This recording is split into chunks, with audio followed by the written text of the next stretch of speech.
Sports and politics don't always mix. In fact, we often try to separate them in our lives. Pablo Torre is a widely known sports journalist who has now become a leading critic of President Trump. Pablo joins us to talk about why he's blended both worlds, how to talk to sports fans about politics, and how he views the reality behind transgender women and girls in sports. Let's swear into the People's Cabinet, Pablo Torre. Pablo Torre, welcome to the People's Cabinet, man. I don't know how I feel about this. I mean, I'm sitting in your seat, so I don't know how you should feel about this. Yeah, I love the part that I'm in a room with you, the part in which I'm being interviewed by you as you're sitting in my seat. Even just I'm like glancing at our screens and I'm like, this is a strange. It's all a very strange angle. Listen, man, I'm happy to get up and switch if you want. No, you the hospitality that you have shown me in my professional life, dating back to since we were in college. Yeah, genuinely a joy to have you in this room with me. Thank you, my friend. Well, listen, I appreciate it. I appreciate your time. You know, you are a unicorn, man. And I'll say this for our listeners who may not know the breadth of what you do. There are a lot of political commentators and wannabe political commentators. There are a lot of people who want to be sports commentators. There are very few people who do both. I think that's what's incredibly fascinating about you. But I want to cover that, but I want to start with your upbringing because as an Asian American, you and I are both Asian Americans. I don't think that sports journalism, or in my case, wannabe podcaster, is usually in the vision of parents of Asian American ancestry. So I'd love to hear a little bit more about your story. Yeah, I will say that I dare say that I think most Asian American parents envision the White House. They don't quite envision NBA, NFL, Major League Baseball, those clubhouses and locker rooms. So yeah, no, I am somebody who has just only in the last half decade, convinced my mom that I'm not going to grad school. There's still time, man. That's exactly what she tells me. And they get it now, but for me, I'm somebody who is, first generation. My family's from the Philippines. Came over in '83. My sister was a baby. I was not yet born, but they moved because they believed in the American dream in an extraordinarily sincere way. And so, for instance, the idea that I never learned Tagalog, I never learned the Filipino language, was part of the idea that their first kid born in America would be fully and undistractably American. And I think now when I see them and we talk about, what I'm doing, maybe they underestimated just how American, in terms of sports, a major vector of the American dream, I would actually embrace. But I was gonna go be something respectable like a lawyer. Certainly a doctor would be preferable.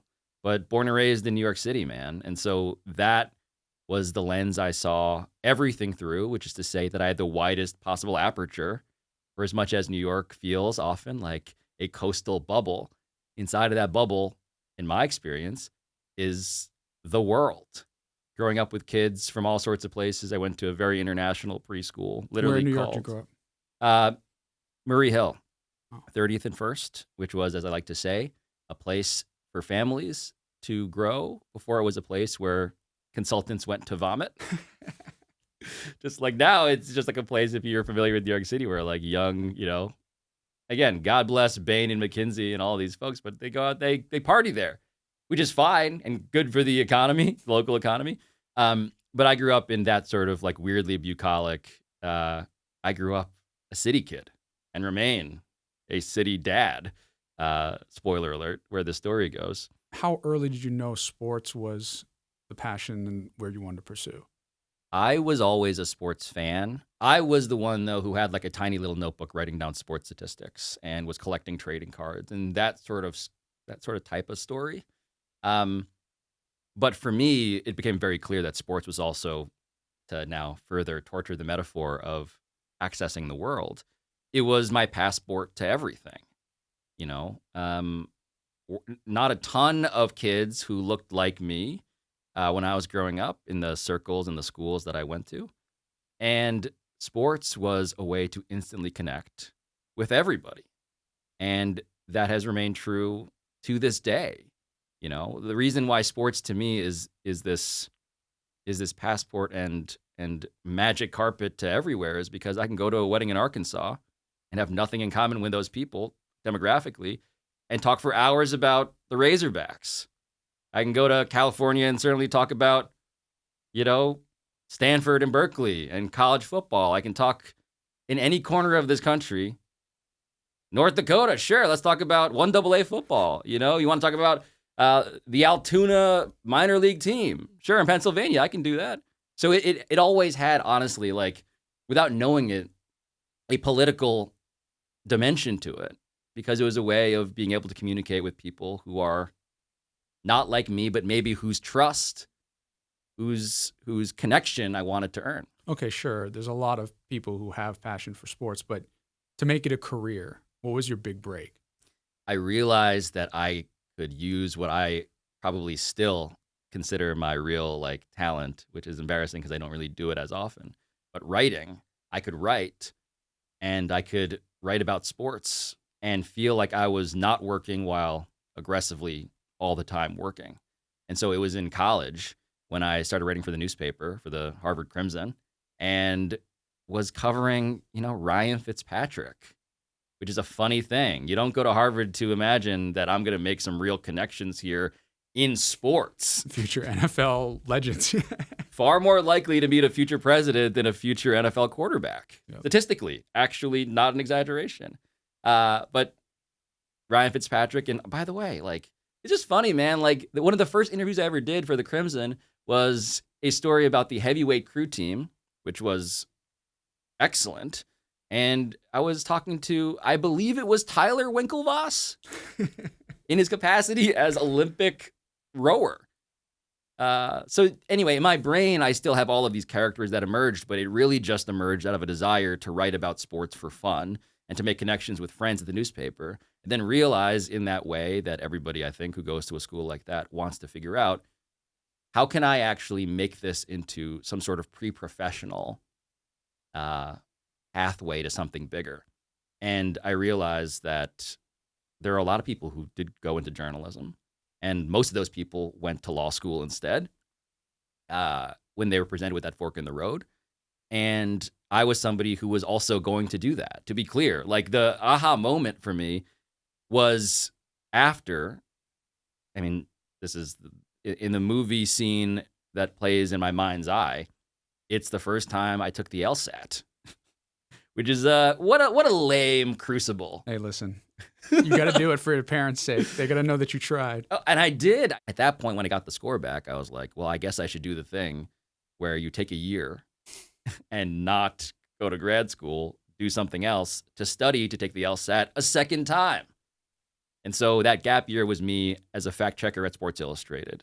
I was getting into that job in a way that activated and fired my synapses.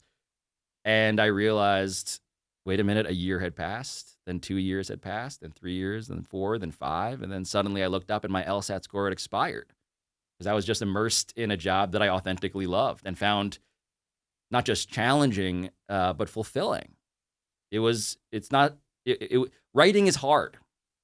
Trying to break into a place like Sports Illustrated with frankly, a literary tradition, that's what really animated that sort of like achiever mentality. And I realized, as somebody who didn't, now for those not watching on YouTube or other video platforms, I'm not what they would call a great professional sports prospect. I crapped out just athletically at like CYO basketball in grade school. Yeah, me was pre-K, so you're doing a little better. I think I've been real neck and neck in our pre-K draft combine, frankly. But for me, I realized that the way in was not going to be me sort of doing what I do now, which is often opining about things. It was going to be enterprise reporting. What's a story no one else is thinking about that I can pitch, that can get into the magazine in print, that I could report while I'm taking my free time from fact checking to just like build my career. And were they giving you that avenue, or did you say I had to kind of put my foot in the door and push it open? I was putting feet in all sorts of doors, man. When you're a fact checker, they're not expecting you to do anything but fact check. And I respect it. It's the paying of dues. It's starting at the bottom of the masthead. Not great in terms of like salary, but really great in terms of being forced to talk to the great writers in sports journalism, in my view. Talking to these like people I looked up to, whose bylines I studied, whose voices I tried to imitate. So much of as I think we all find in all of our sectors of industry. So you build your career, you end up doing a lot of TV. You do a show with Bomani Jones, right? And you're obviously a fixture on Pardon the Interruption and Around the Horn, and people know you from that. How do you go from being a well-known sports presence to growing this entire other aspect of it in politics? Because a lot of times people see almost a wall between the two, right? And I think there's a lot of hesitation for people who have followings like yours to do that. So what was that transition like for you? Yeah, so to just briefly blow through how it is I got to television in the first place, I think back on the first television I ever did and how it was a bit of a prophecy as to what I would be doing now. The first television I ever did, it was 2008 at Sports Illustrated, the Beijing Olympics. And no one else at Sports Illustrated who knew how to do television was around, or everybody who knew anything about Michael Phelps was in China. And I did speech and debate in high school, and I was around, and I guess they were like, let's just try this guy. And the show that needed somebody was The O'Reilly Factor. So the first television I ever did was The O'Reilly Factor on set with Bill O'Reilly to talk about Michael Phelps. Did he interrogate you, or what was the format? It was very much a you, for instance, in this conversation have been asking questions and listening. I would say that he, for all of his general neutrality towards me as an entity, was mostly just like saying stuff to get to say more stuff as a host. So it was fine. There's no like viral video of me crapping my pants, nor him like yelling at me. It was ultimately so forgettable, except for me, who remembers it and tells the story to this day, because it was my first look into cable political news. So all of which is to say that going back ahead to having a career at ESPN, working there for a dozen years, and then being hired by MSNBC as a contributor in 2024, I thought about how what I used to do a lot early in my career at Sports Illustrated was get plugged into cable news shows to talk about sports to a non-sports audience. So some stuff would happen. The Olympics are happening. Tiger Woods just crashed his car. Lawrence Taylor got arrested. Here are sports figures in news stories for a cable news audience. And I always enjoyed being able to explain sports to a non-sports audience, because that sort of activated some of my magazine reflexes of like, I want the audience for this to be the general public, as opposed to just hardcore like sports fans and sports nerds. And then when you realize that in my enterprise journalism career, that so many of my stories and what I concentrated in, as we say in college, was sociology, that sports to me has always been a liberal arts education in its own right. Meaning I can get to business, economics, religion, race, questions of power, mental health, science broadly. Like sports is a way to get to everything else. And those were the types of stories that I pitched. And so when it came to, can you talk about politics? I've always been politically, not just active, but like a reader of political news. And I did always, for these reasons, always watch a lot of cable news. And then when it came to, if I could use sports as a metaphor or an actual straight up subject to talk about interesting things, I was really, really eager to get to do that. Did your overlords, so to speak, agree with that? Because I can imagine that people would be nervous about people who are, especially you who is a visual personality, being out there politically. Yeah, it was something that at ESPN, the rules have changed about dramatically. At ESPN for a long time, the rule was always, we stay away from this. And then it became, at ESPN, as long as you don't say it on ESPN, you can say it on other platforms, but still always be careful. And now I feel like we're at this point, and this is just my interpretation, not the rule, where the expectation for everybody who makes anything is to be able to speak about everything everywhere. And so policing that is just increasingly impossible because the rules of what's appropriate for you to talk about, we're living in an era, we just did an episode about this, this year, where Stephen A. Smith is plausibly a candidate for president. And so at that point, it's like all of those fears about, am I threading the needle by offending no one? I mean, that is, it seems to me like an antiquated exercise, as long as you're doing it on a platform that is, off to the side, is not ESPN proper, for instance. And so my role at MSNBC and my role talking about the president and talking about, various very deeply felt arguments around culture war, all that stuff, I think very coherently coexists with the work. Certainly I do on my show, which is designed to be a blend of all of it. It's funny how you say that it coheres and coexists, because I think some people would shy away from doing what you're doing, because I'm sure there are people who are Trump voters who follow your social media and see you on TV and listen to your podcast and want to hear your hear sports analysis, but then there may be, the political side that they may not like. So how do you square that? And do you think that more sports personalities like yourself are leaning into this, or do they have those fears? Certainly, if you're a full-time person at ESPN, or if you're a full-time person working in sports, you are very sensitive to how you might be alienating your audience. I'm always sympathetic to this notion. I think it was Ethan Strauss who put it on his Substack. He's another sports writer who has now become increasingly a political writer, but has leaned really hard into it. He always said that he, thought about sports television as a vending machine that you went to for candy, and occasionally it popped out a sardine. It's like, I didn't come to this for that. I came for candy, and I got, a vegetable. And my whole thing professionally has been, I would love to serve you broccoli, but with cheese melted on it. I think sports is the way to get to substance. And so my personal philosophy has been, and this is a decision that evolved over the years, I want to be known as somebody who blends the two, because in life they're naturally blended. It's the disentangling that's actually the artifice. That's what you're manufacturing, is the disconnect, as opposed to where gravity has naturally combined all of these things in the world we live in. But I am very careful at ESPN when I do PTI. I'm doing the rundown.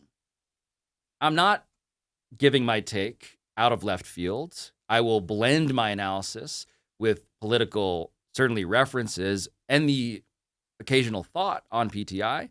But I know that's not what that show is for, which is why I felt it incumbent upon me, frankly, to start my own show where I could choose my own adventure on that, and then go to a place in cable news where that was actually something that they wanted actively from me. Because what's so funny, Dan, is the evolution in politics of what sports means and how important it is actually as a vector in a culture war, let alone an election. Now, sports, I'm realizing, has gone from a palate cleanser to maybe a main method of communication to these demographics that are otherwise only expecting sports. And how to reach those people using the cheese melted on broccoli is what I think about a lot. Yeah, it's interesting because I think Democrats, and there's been a lot of conversation since 2024 November about this, Democrats tend to be a little risk averse when it comes to communications and messaging.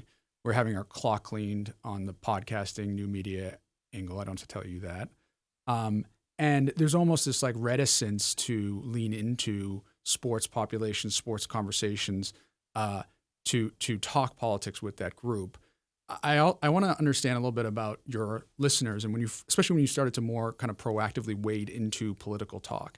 I understand the differentiation you do when you go on ESPN, but what kind of feedback did you get, and do you continue to get from your listeners and group that, maybe some of them are of your politics, but some may not be? Is it vitriol for some of those who aren't, or are they more just appreciative of the fact that they find common ground with you, even if your politics are different? Anybody who tells you they don't get some degree of vitriol is lying, or they're listening only to an army of bots that they paid for.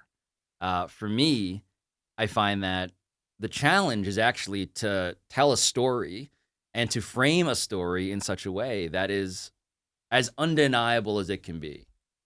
And so I am going to court rejection as a possibility, ideological rejection as a real consequence, potential consequence I may have to suffer. Like, we don't like that this guy is going to have a point of view on Donald Trump. But what I'm really going to try to do is tell you a story using journalism that makes it undeniable. And look, for me, you're always going to bat less than 1,000, but one to put a more real sort of context to it. So for instance, like the number one sports story in politics for years has been trans athletes. And for me, the question I ask myself is, okay, broccoli with cheese melted on it. How do I do this? How can I attack a story that I think is worth explaining to people who are predisposed for understandable reasons to know all of the beats of how this argument goes and why it's an 80-20 issue for Republicans, with Democrats being an enormous loser? And my whole thing was, what would it be like to be a trans female athlete who's terrible at sports? Like, what if you're bad at sports? Like the comedy of like expecting that you're going to be facing Goliath at the plate, and in fact, they suck. Because most people who play sports, not to broadly gesture in both of our directions, suck. That's most people. And so it would be with any population. And it turned out that in the state of Ohio, when these rules were being passed, there was one varsity athlete who qualified, who was being affected by these rules, these anti-trans rules. And the name of the athlete in question is Ember Zelch. And Ember Zelch, by Ember's own admission, sucks at softball. Never once has hit a home run. Third string backup catcher. Ember's mom, Minna Zelch, went on the record with me to talk about how terrible her daughter is. You're too humble to say this, but John Oliver recently in his segment lifted up that scene. And it's just the story that Fox News doesn't want you to know, which is to say that we're dealing here with that story with a moral panic, with very little numeracy. There are less than 10 NCAA trans athletes, period. And there are real scientific disagreements, which we've covered on our show, that are real about what should the rules be. There should be hormone regulations. There are benefits conferred by male puberty. Those are real scientific competitive advantage debates that we should have and cannot be easily waved away, even by the most inclusive people who are in favor of welcoming as many trans athletes as possible. Those regulations and rules are real and must exist from a competitive equity, fairness principle perspective. But when it comes to who are the people that are gathering and basically becoming these protagonists in such a crazy amount of coverage, such that it's one of the reasons why the Democrats lost this election. We should know it's less than 10 college athletes, and in the state of Ohio, it's one softball player who sucks. And so it's merely like that's the undeniable part. Get someone to laugh at themselves in the athlete, the mom to laugh at the entire enterprise and herself as well, and then talk about the context for the governmental regulations that are actually on the table, passed at the point we did the story in 23 states. States that couldn't find sometimes the athletes to justify the energy. And so it's just this goose chase for a boogeyman that in a couple of cases, yes, we can have the argument about, is this person being fairly regulated by these hormone therapy rules? But in most cases, it's such a comically overblown story. And so I say all of that to say, there is a sports story, there is a politics story, there is humor, and there is substance. And my goal is to tell you that story in a way that by the end, on either aisle, you're like, shit, that's a good point.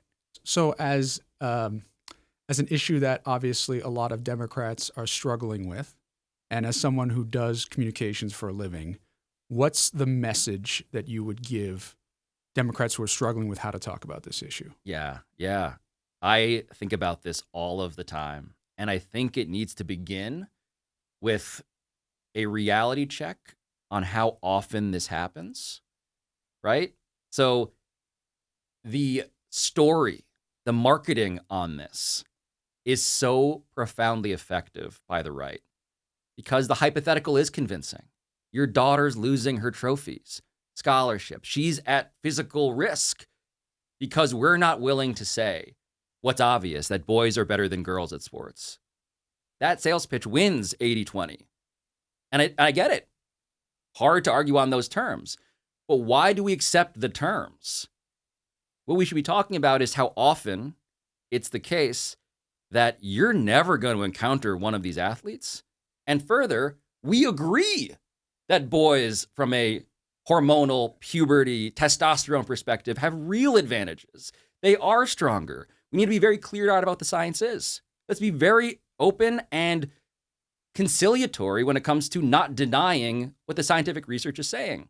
What's so exciting about turning this from an 80-20 issue to something that is, I don't know, realistically 60-40, if that, it's that science is not at odds with the position that I personally think the left should take, which is that there need to be rules, there need to be regulations informed by science.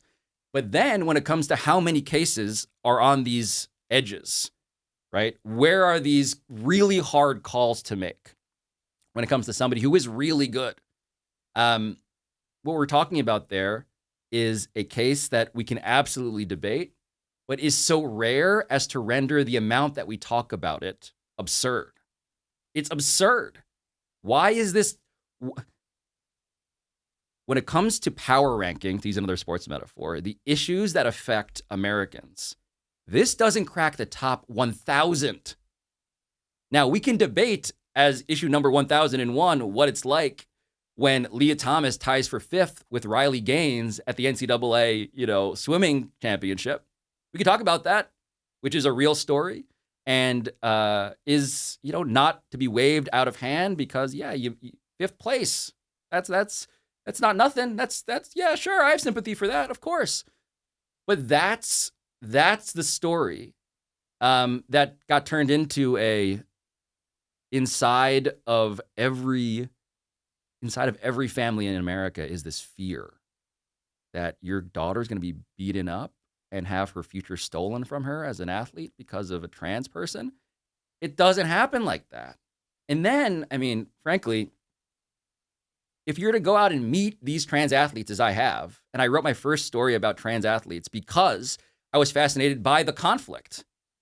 This was 2012. I published in Sports Illustrated a story with David Epstein, who went on to go write The Sports Gene and Range and these great New York Times bestsellers. We co-authored a story that was entirely about what should the rules be when trans athletes began to emerge in college. And what was so funny when we wrote it was that we needed to pitch that so hard. Because it was like, this is obscure. No one's talking about this. No one's thinking about this. And now it's flipped to where it's everywhere. But I say all that to say that when you go out and interview these athletes, something that we need to be clear about too is that nobody becomes a trans person to steal trophies. Nobody becomes a trans person to be better at sports relative to their competition, because to be a trans person in America is genuinely fucking miserable. And then when you layer onto that, you got to take all of these hormone therapies. You got to take 9 pills a day. You have to go through medical processes, be vetted legally by the state, and sign paperwork that gets your body examined. To go through all of those hoops, it's just a restoration. Dan, this has been a winding answer. My hope is that there's a restoration of good faith when it comes to who these people are, what they want, and how often they're actually good at the thing you presume they're awesome at. And in the end, with that numeracy restored, it's just insane to think that we've spent so much time being worried about them and debating them as if it's going to decide the future of our country. And to your point, and I think I'll speak for myself, but I'm sure this resonates with you as an Asian American. We can, as you say, we can have the debate about the sports part of it and the rules therein. But there is a population of people who are using the sports issue as an excuse to be transphobic, in the same way that people were homophobic during the continuous fight for LGBTQ rights, for Loving versus Virginia. I think about interracial marriage bans. These are constant societal challenges when change is happening, and tolerance therein that I think is wrapped up in this in a way that it shouldn't be. Look, man, I go watch you. I take pride in you going on CNN at the table with Scott Jennings. And I just heard him say the most obvious point, which is it's an 80-20 issue. We're going to win it, run the ball every time, like we're going to win. And from a perspective, we talk about the politics of it, the messaging, the marketing of it. When it comes to the principle of it, what we're talking about is an incredibly at-risk population of human beings who deserve civil rights, who attempt suicide at a rate, I believe, at last check, of 1 in 3. And so if the whole notion is most people don't give a shit about them, we know. They know that more than anybody. And the question is, when do we, as a civil society, value the rights of people who are going to be trampled because it's politically expedient, because they're a useful cudgel to beat a political party with that they may not even belong to? So to me, it's like, from a principle perspective, it's a worthwhile discussion. From a political one, it's a totally mismanaged and under-leveraged conversation that is perfect and 80-20 for the Republicans because it requires nuance. Well, let me take a step back from that, because this is a good segue into just what Republicans are better at than Democrats, right? They are incredibly good at messaging. They are incredibly good at marketing. Whatever they want to sell, they effectively do it. I think with the advent of social media, and especially with Elon Musk owning X, it's gotten that much more effective. No question. But everything from pro-life being a term that both sides of the aisle use, partial birth abortion, all of these things, these are Republican-invented phrases that have just become part of the lexicon. So my question to you, especially as someone who speaks to a population that is not necessarily politically engaged every day, how do Democrats get better at this? What's your advice to them? I do think it's about understanding their strengths, first off. And you're right. Like, we accept the terms of the debate, literally. When I was doing high school debate, the number one thing you learn immediately is that defining the vocabulary you're arguing about is the key to meaningful engagement on the issue. And we are just seeding the definitions. And the first thing you do in a debate is make sure that you are not being disadvantaged because someone else is trying to frame this in a way that you're not actually interested in engaging with. Speaking of, again, very famous terms, pro-life, death tax, climate change versus global warming. It's brilliant, frankly. Brilliant when it comes to just that strategy of take that territory first. But then I think it is, we're living in a time, to me, where I struggle with the most effective mode of communication being repetitive simplicity. Slogans over and over again, because we are living in a world and a media economy that's deeply fragmented, where everyone's half listening to any number of things, where there is no monoculture left but sports, I would argue. So just saying "Make America Great Again" over and over again, actually a good strategy. You're cutting through, you're maximizing the odds that your one take-home message is going to be helpful. So you sort of have to acknowledge that's naturally what the Republican Party has gotten really good at, especially lately. And then, though, it's to realize when it comes to podcasting, for instance, you kind of need people who are not merely there to talk politics, but just want to talk about the thing that the other person might be interested in. And so it is about having a conversation that's just sometimes about sports and not about how to Trojan horse politics into sports, as I often am strategizing around. But it's no, let's just talk about, the Boston Red Sox. Let's talk about SEC football. I think that there is some measure of, I think it's called historically retail politics, where it's like, can you plausibly shake hands and talk about stuff that's not politics with people who are not predisposed to be political? And then on top of all of it, by the way, it's the notion, and I think you were alluding to this almost immediately, the right also is better at being organized around the single, simple message, which helps when you have an autocratic person at the top of it. But what we on the left-leaning side of America do, we do disagree with each other. We will constantly cannibalize ourselves because we are actually, by and large, less interested in marketing and more interested in the substance of what the disagreement is, with the policy, with the principle. And that's just something that they don't do as often in public.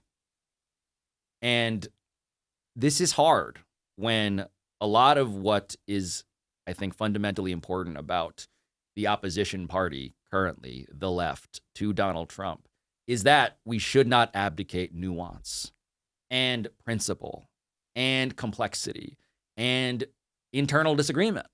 Those are the healthy signs of a democracy. But when you're in wartime, I think that's what I think about, Dan, and I don't know what your view is, but like, we just need to know that this is political wartime in which there is so much at stake that we kind of got to strategize differently than we would in peacetime. In the academic laboratory, we would say things as a matter of messaging, marketing, political concern. We need to get better at organizing. That is the thing that's been really so fragmented, like the media economy we're fighting against. I mean, look, I think it's funny. It's almost ironic because I think Democrats, in terms of physically organizing, going out knocking doors, even Republicans will cede that we're better at that. Yes. But when it comes to, and you point out to this, when it comes to unifying around a message, we struggle with that. I would argue because the Democratic Party is the party of progress, that we want to be inclusive, that when there is societal change and societal movements, we want to be inclusive of that movement. That results in division of opinions on how to talk about those things. No question. And the Make America Great Again statement is a fundamentally retroactive and backward-looking statement, right? That evokes somehow that the past was better than what we have today, and you should be talking about how to recreate that versus looking in the future.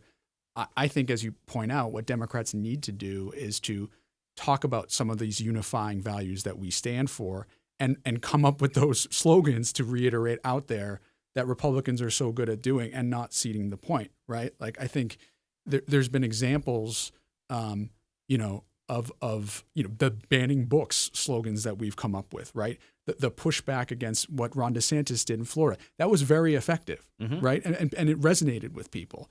And so there are kernels out there like that, but we tend to fumble around when we have the high ground and I think have the more effective position often. Yeah. I mean, all that resonates with me. I also, of course, just think about how much easier it is to run against all systems and all institutions as a premise, because then you get to be the rebel who is not responsible for how bad things are going for you personally, American voter. I'm change. And so some of this is also just the pendulum, of course, as any electoral analysis will tell you, of like, that's also just at play here. They get an advantage in that. But truly, when it comes to communicating and figuring out how to talk about stuff, I also think we need to be aware of when the vocabulary we have innovated becomes a weapon that gets used against us. When it's really easy to do a judo move on some terms because they're conversation stoppers, I think the criteria I think about all of the time is this persuasive? Not does this articulate the principle you believe in, but is this persuasive? Is it converting the target demographic person who's listening? And so I always encourage, like, for instance, I am somebody who can give you a very, I would say, truthful, rigorous, evidence-based definition of what white privilege is. I would not recommend campaigning on that at this point because I am looking at the battlefield in wartime and I'm thinking to myself, like, that's not the battle we want to spend our time fighting. I would rather rhetorically change the weapon to avoid that fight so that that term can then be used for the larger goal of progress that we're trying to make on the political map. When a term becomes so easily used against us, I would stop using that term in that way. And that's where, like, I want to be clear about something too. When it comes to like the trans issue, like, I get the pragmatics of like, I don't think we're going to figure this one out. Let's punt on it. I get it.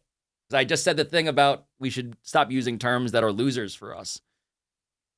Where I am wary is where that does have real world impacts on human beings, which means like we're just going to stop fighting these rules and these laws.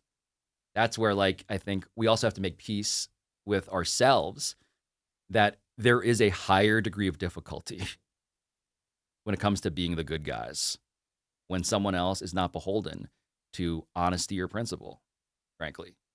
It's going to be harder. And there's no mathing your way around that. It's just an uphill battle. And so we need people who are skilled at all of these, vectors of combat. So thinking about the message we send to listeners in this conversation, we saw last weekend the hands-off rallies that I think was the first time there was visual evidence that people were fired up in a way that candidly right after the election it seemed like there wasn't. Mm-hmm. But I'm sure you hear all the time and I hear all the time people saying, I'm dispirited, I'm exhausted, but I still want to do something. And at the same time, you hear people say, my neighbor who voted for Joe Biden voted for Donald Trump. And I just have neighbors who have completely tuned out. And the data backs this up, right? People stayed home in ways that they didn't. So my final question to you is, if you were talking to one of our listeners live right now and you were giving them advice on how to re-engage a disaffected voter or a MAGA voter to get more interested in the politics we're talking about, to get more enthusiastic about the Democratic Party, what's your message to them? What would you tell that person to say to those people? Yeah. At a certain point in our lives, we realized, we had a friend who realized that I'm in a car being driven by someone who's drunk. And the question is always, when do you get out of the car? I would argue that right now we're in a car driven by someone who is fucking blackout. And I think the stakes are imminent. I think that it is time to put the sort of theater of, no, he knows how to get home. He's done it a million times. We survived it the first time. We got home safe. We were fine. It wasn't that bad. Like those arguments, we are now being confronted as we speak today on a day in the middle of a year of a week in which so much has happened. And there's just incredible chaos. And you can just see both in the charts of the market as well as protests and polling that America right now,